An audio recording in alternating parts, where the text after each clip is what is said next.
wonder what it would look like if I introduced 500 glass catfish into an aquascape.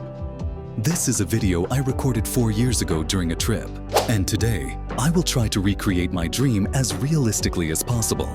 Let's watch together. This is a piece of driftwood I collected placed in a 171-gallon tank. The rocks I'm using today are black pebbles. These rocks have a beautiful jet black color. When placed in the tank, they create a sense of depth. The layout I aim to achieve today is a natural-style tree root in a stream design. To do this, I'll divide my layout into 2 sections. I'll add substrate and plant greenery in the back. I'll add sand while in the front. For this 171-gallon tank, I'll use 54 liters of substrate.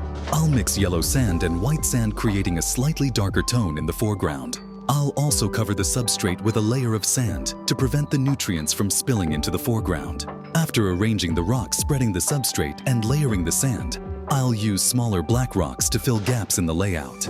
Once the rocks are arranged, I feel like everything looks decent so far, but I want the tank to feel as natural as possible. To enhance the natural look, I'll add smaller driftwood branches around the rocks to create the feeling of a stream. When the water flows through, these branches will look like they've been caught between the stones, adding a more authentic touch. After over 3 hours of work, I've completed the initial setup for this project.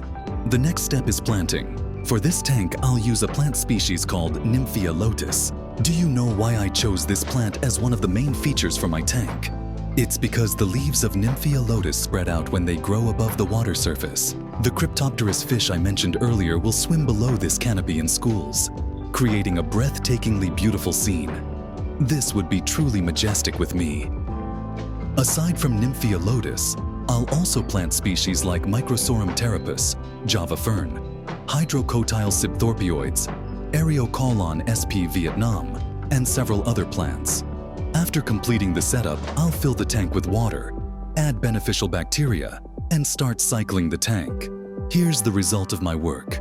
After more than 2 days, the water has cleared significantly, and the lotus leaves are starting to grow toward the water's surface. Everything in the tank is developing as I hoped.